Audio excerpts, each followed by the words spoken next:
বন্ধুরা, Russia Ukraine যুদ্ধের পর থেকে ভারত ও রাশিয়ার বন্ধুত্ব কিভাবে ভ্রাতৃত্বে বদলে যায় সেটা দেখে তো গোটা দুনিয়া অবাক। যেখানে একদিকে আমেরিকা ও ইউরোপীয় সংগঠন রাশিয়ার ওপর এতগুলো নিষেধাজ্ঞা জারি করে, তো অন্যদিকে কিছু সাউথ এশিয়ান দেশ যেমন ভারত ও চীন সমস্ত নিষেধাজ্ঞাকে এড়িয়ে গিয়ে রাশিয়ার সঙ্গে হিউজ স্কেলে বিজনেস করে। নিজের সম্পর্ক রাশিয়া অনেক ভালো করে নেয়, যার পর রাশিয়ার অর্থ ব্যবস্থায় সমতা বজায় থাকে। এটাই সেই কারণ যার জন্য আজ একা রাশিয়া সম্পূর্ণ ন্যাটোর ঘুম উড়িয়ে দিয়েছে। ওদিকে যদি বাণিজ্যিক বিষয় নিয়ে ভারত ও রাশিয়ার কথা বলি, তাহলে যুদ্ধ শুরু হওয়ার পর ক্রুড অয়েল, ফার্টিলাইজার এবং কয়লার মতো উৎপাদকের বাণিজ্যে রাশিয়া ভারতকে অনেক অফার ও ডিসকাউন্ট দিয়ে আসছে। ওদিকে ভারত এই বন্ধুত্বের দাম রাখার জন্য রাশিয়াকে যতটা সম্ভব সব রকম ভাবে সাহায্য করছে। ওদিকে এখন এক্ষেত্রে একবার পুনরায় রাশিয়া ভারতের জন্য আরো একটা মন খুশি করে দেওয়ার মতো কাজ করেছে। আপনারা হয়তো অনেকেই জানেন কিভাবে রাশিয়া ভারতের জন্য নিজের প্রথম শিপমেন্ট INSTC করিডোরের মাধ্যমে রওনা করে দিয়েছে। ওদিকে রাশিয়া এই করিডোরকে ব্যবহার করা প্রথম দেশ।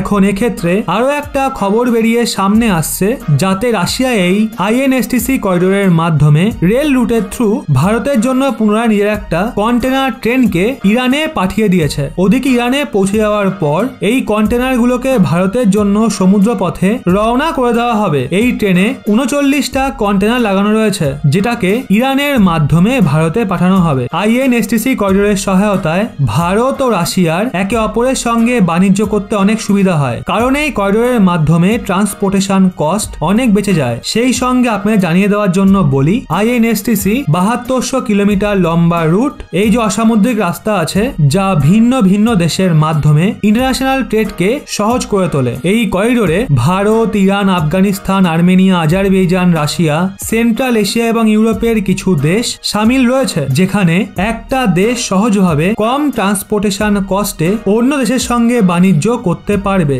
বলে দিই, রাশিয়ার চেকঅফ স্টেশন থেকে রওনা হওয়া এই ট্রেন 3800 কিলোমিটার যাত্রা করে ইরানের সার্কাস স্টেশনে পৌঁছে গেছে, যার পরে এতে মজুদ 39টা কন্টেনারকে আব্বাস বন্দরে নিয়ে গিয়ে একটা শিপমেন্ট ভারতের জন্য রওনা করে দেওয়া হবে। যখন এই ট্রেন ইরানে পৌঁছায়, তখন এই ট্রেনকে স্বাগত জানানোর জন্য একটা কার্যক্রম আয়োজন করা হয়, যাতে ইরানের transport minister, industry minister, oil minister এবং স্বয়ং উপরাষ্ট্রপতিও উপস্থিত ছিলেন। তো এর থেকে তো এটা পরিষ্কার বোঝা যায় ইরানও এই করিডোরকে মন থেকে স্বাগত জানানোর জন্য পুরোপুরি তৈরি ছিল, যা আগামী সময়ে না শুধু ভারত, রাশিয়া, ইরানকে সুবিধা দেবে, বরং এতে মজুদ সমস্ত দেশ এর ভরপুর ফায়দা নিতে পারবে। এবার বন্ধুরা এগোই পরবর্তী খবরের দিকে। এটাও রাশিয়াকে নিয়েই। আসলে বন্ধুরা, এটা তো সত্যি আমেরিকার কার্যকলাপের ওপরও চীনের মতোই কখনো ভরসা করা যায় না, যা তারাই বা স্বয়ং নিজে প্রমাণ করে দিয়েছে। কারণ আমেরিকা একবার পুনরায় যুদ্ধের স্থিতিতে বিশ্ব স্তরে অনেক বড় ডোগলামোর পরিচয় দিয়েছে।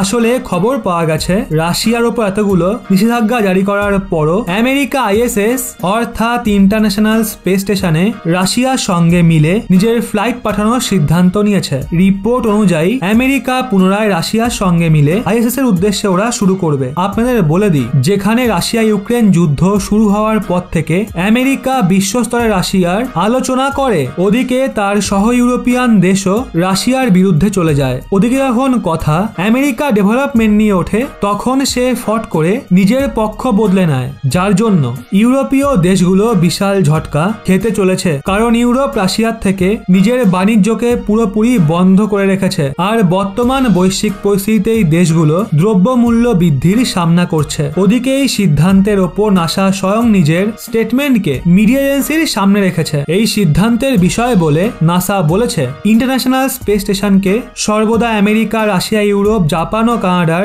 স্পেস এজেন্সির পার্টনারশিপের সঙ্গে সংযুক্তভাবে সঞ্চালনা করার জন্য ডিজাইন করা হয়েছিল। আর এটাকে এগিয়ে নিয়ে যাওয়ার জন্য আমেরিকা দ্বারা এই সিদ্ধান্ত নেওয়া হচ্ছে। মানে আমরা একদিকে স্পেস সেক্টরে রাশিয়ার সঙ্গে পার্টনারশিপ করব, আর অন্যদিকে রাশিয়ার ওপর প্রতিবন্ধকতাও লাগাবো। এর থেকে এত পরিষ্কার হয়ে যায় আমেরিকা যতই নিজের এজেন্ডাকে বিশ্বে এগিয়ে নিয়ে যাক, কিন্তু যখন তার উন্নয়নের কথা ওঠে, পার্সোনাল ম্যাটারের বিষয় নিয়ে, তখন পক্ষ বদলাতে তার বেশি সময় লাগে না। এই কারণেই বন্ধুরা, ভারত আমেরিকার ওপর চোখ বন্ধ করে ভরসা করতে পারে না। সেই জন্য শুধুমাত্র নিজের ফায়দা ভারতও দেখে। ওদিকে অন্যদিকে রাশিয়ার সঙ্গে মিউচুয়াল ইন্টারেস্টে ভারত এগোচ্ছে, আর অনবরত রেকর্ড ব্রেকিং বাণিজ্য ভারত করছে। তো বন্ধুরা, এই নিয়ে আপনাদের কি মতামত? ভারত ও রাশিয়ার বন্ধুত্ব নিয়ে আপনাদের কি মতামত তা নিচে কমেন্টে অবশ্যই জানান।